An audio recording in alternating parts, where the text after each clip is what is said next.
Hey, church family. One of the verses that you'll often hear read at funerals is Psalm 23:4, which says, "Yea, though I walk through the valley of the shadow of death, I will fear no evil, for thou art with me." This familiar verse comes from the psalm that we've been studying each weekend as we meet together in worship. And as I said, it's a psalm that you'll typically hear read at funerals and see inscribed on grave markers.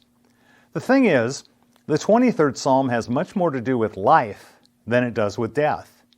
Today I want to share with you 3 things this psalm reveals about the Lord's heart toward us. Number 1, as a shepherd, God gives us direction. Left to themselves, sheep don't navigate very well. The good news is God doesn't leave us to ourselves. He promises to guide us. And that's what we're actually going to be looking at this weekend as we look at how our good shepherd leads us in the path of righteousness for his name's sake.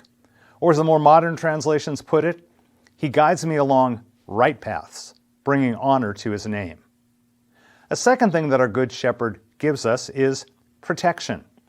Verse 4 of the psalm says, "Yea, though I walk through the valley of the shadow of death, I will fear no evil, for thou art with me. Thy rod and thy staff, they comfort me."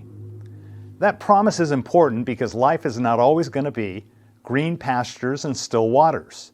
There will also be dark valleys. But comfort can be found in those dark valleys.